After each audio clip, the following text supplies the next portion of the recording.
السلام علیکم ویورز، آپ سب کیسے ہیں؟ امید ہے خیریت کے ساتھ ہوں گے، اپنوں میں اپنے پیاروں کے ساتھ خوشحال زندگی گزار رہے ہوں گے۔ میں حاضر ہوں آج ایک بار پھر اپنے نئے ٹاپک کے ساتھ۔ آج میں آپ سب کو دوسرے پارے کا کلام پاک کے دوسرے پارے کا خلاصہ بیان کروں گی۔ امید ہے اللہ تعالیٰ مجھے، آپ کو، ہم سب کو پڑھنے، سمجھنے اور عمل کرنے کی توفیق عطا فرمائے، آمین۔ تو چلیے شروع کرتے ہیں دوسرے پارے کا خلاصہ۔ اس پارے میں اللہ تعالیٰ نے سابقہ امتوں کے ان لوگوں کا بھی ذکر کیا ہے جن کو ایمان لانے کے بعد تکالیف کا سامنا اور مصائب کو برداشت کرنا پڑا۔ اللہ تعالیٰ نے اہل ایمان کو سابقہ امتوں کی تکالیف سے اس لیے آگاہ فرمایا تاکہ ان کے دلوں میں یہ بات راسخ ہو جائے کہ جنت میں جانا آسان نہیں، بلکہ اس کے لیے تکالیف اور آزمائشوں کو برداشت کرنا پڑے گا۔ دوسرے پارے کا آغاز سورہ بقرہ سے ہوتا ہے۔ دوسرے پارے کا آغاز میں اللہ تعالیٰ نے قبلے کی تبدیلی کا ذکر کیا ہے۔ مسلمانوں پر جب اللہ تعالیٰ نے نماز فرض کی تو ابتدائی طور پر مسلمان بیت المقدس کی طرف چہرہ کر کے نماز کو ادا کیا کرتے تھے۔ نبی کریم صلی اللہ علیہ وسلم کی یہ دلی تمنا تھی کہ اللہ تعالیٰ قبلے کو تبدیل کر کے بیت الحرام کو قبلہ بنا دے۔ نبی کریم صلی اللہ علیہ وسلم اس تمنا کے اظہار کے لیے کئی مرتبہ اپنے چہرے کو آسمان کی طرف اٹھایا کرتے تھے۔ اللہ تعالیٰ نے نبی کریم صلی اللہ علیہ وسلم کی اس دلی تمنا کو پورا فرما کر بیت الحرام کو قبلہ بنا دیا۔ اس پر بعض کم عقل لوگوں نے تنقید بھی کی کہ جس طرح قبلہ تبدیل ہوا ہے مذہب بھی تبدیل ہو جائے گا۔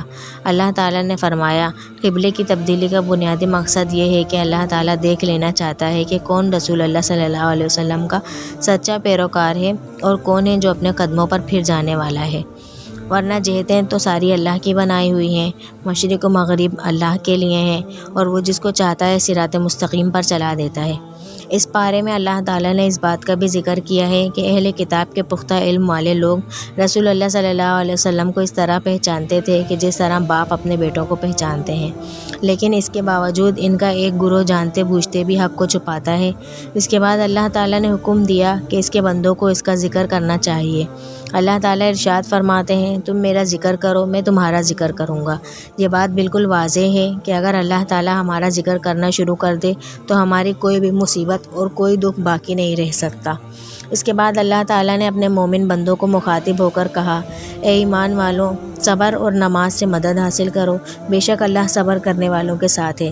اس کا مطلب یہ ہے کہ جب بھی انسان مشکل میں ہو، اس کو مصیبت سے نجات حاصل کرنے کے لیے نماز اور صبر کا راستہ اختیار کرنا چاہیے، اس لیے کہ اللہ تعالیٰ کی تائید، نصرت اور محبت صبر کرنے والوں کے ساتھ ہوتی ہے۔ اس کے بعد اللہ تعالیٰ نے بتلایا کہ صفا اور مروہ اللہ تعالیٰ کی نشانیاں ہیں، پس جو کوئی بھی حج اور عمرہ کرے اس کو صفا اور مروہ کا طواف کرنا چاہیے۔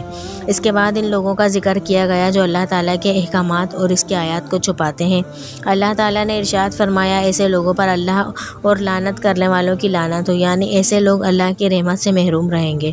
اس کے بعد اللہ تعالیٰ نے کہا کہ حقیقی نیکی یہ ہے کہ انسان اللہ تعالیٰ کی ذات، یوم حساب، تمام انبیاء اور ملائکہ پر پختہ ایمان ہو اور وہ اللہ کی رضا کے لیے اپنے مال کو خرچ کرنے والا ہو، نماز قائم کرنے والا ہو، زکوٰۃ کو صحیح طریقے سے ادا کرنے والا ہو، وعدوں کو پورا کرنے والا ہو اور تنگی اور کشادگی میں صبر کرنے والا ہو۔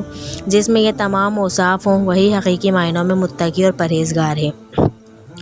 اس کے بعد اللہ تعالیٰ نے قانون قصاص اور دیت کا ذکر کیا۔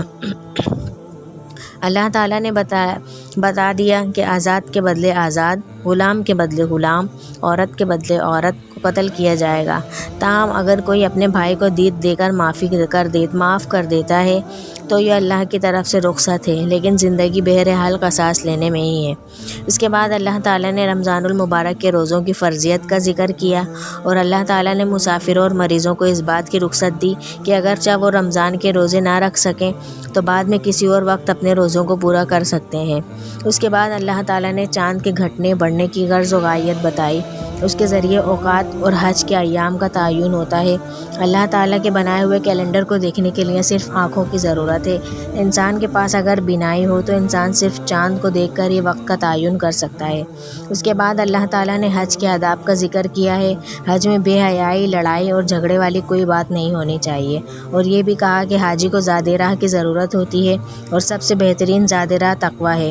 اس کے بعد اللہ تعالیٰ نے بتلا دیا کہ بعض لوگ دعا مانگتے ہیں کہ اللہ تعالیٰ ہمیں دنیا میں بہترین دے، جبکہ بعض لوگ ان کے مقابلے میں بہتر دعا مانگتے ہیں اور وہ کہتے ہیں کہ اے پروردگار ہمیں دنیا میں بھی بہترین دے اور آخرت میں بھی بہترین دے اور ہمیں آگ کے عذاب سے بچا۔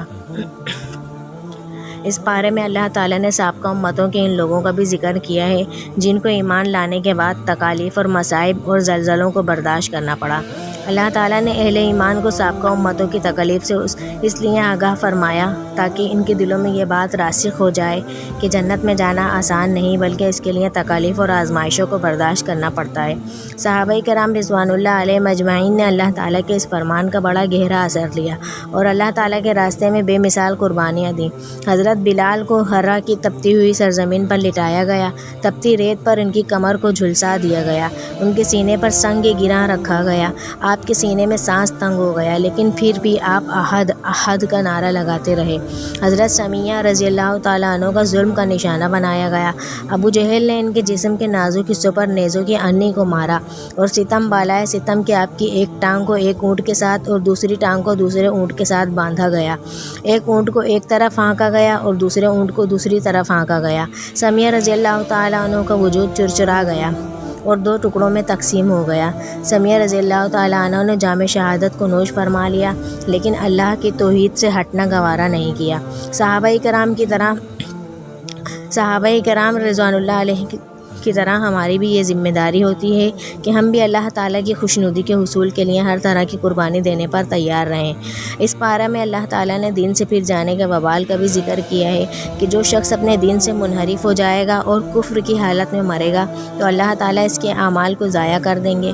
اس پارے میں اللہ تعالیٰ نے شراب اور جوئے کے بارے میں بھی بتلایا کہ گو ان میں سے بعض فائدے والی باتیں بھی ہیں لیکن ان کے نقصانات ان کے فوائد سے زیادہ ہیں، اس لیے بنی نوع انسان کو ان سے اجتناب کرنا چاہیے۔ اس کے بعد اللہ تعالیٰ نے ناپاکی کے ایام میں عورتوں سے اجتناب کا حکم دیا اور طلاق کے مسائل کو بھی بیان فرمایا کہ طلاق کا اختیار مرد کے پاس 2 دفعہ ہوتا ہے، اگر وہ مختلف اوقات میں 2 دفعہ طلاق دے دے تو وہ اپنی بیوی سے رجوع کر سکتا ہے، لیکن اگر وہ تیسری طلاق بھی دے دے تو پھر رجوع کی کوئی گنجائش نہیں رہتی۔ اس کے بعد اللہ تعالیٰ نے رضاعت کی مدت کا ذکر کیا ہے کہ عورت اپنے بچے کو 2 برس تک دودھ پلا سکتی ہے۔ اس کے بعد اللہ تعالیٰ نے بیوہ کی عدت کا ذکر کیا کہ بیوہ عورت کو چاہیے کہ 4 مہینے اور 10 دن تک عدت پوری کرے۔ اس کے بعد اگر وہ کہیں اور نکاح کرنا چاہے تو اس کے لیے مکمل اجازت ہے۔ اس کے بعد اللہ تعالیٰ نے نمازوں کی حفاظت کا ذکر کیا ہے کہ تمام نمازوں خصوصاً درمیانی یعنی عصر کی نماز کی حفاظت کرنی چاہیے۔ اللہ تعالیٰ سے دعا ہے کہ اللہ تعالیٰ دوسرے پارے میں بیان کردہ مضامین کو سمجھنے، سیکھنے اور عمل کرنے کی توفیق عطا فرمائے اور ان سے حاصل ہونے والے اسباق پر عمل پیرا ہونے کی صلاحیت بھی عطا فرمائے۔ آمین۔ یا اللہ پاک میری، آپ کی، ہم سب کی مغفرت فرمائے اور ہمیں سیدھے سچے راستے پر چلنے کی توفیق عطا فرمائے۔ ویورز، اگر آپ کو میری ویڈیوز پسند آ رہی ہیں تو پلیز میرے چینل کو لائک کیجیے، شیئر کیجیے اور سبسکرائب کیجیے۔ انشاءاللہ نیکسٹ حاضر ہوں گی جلدی تیسرے پارے کی خلاصے کے ساتھ۔ اللہ حافظ۔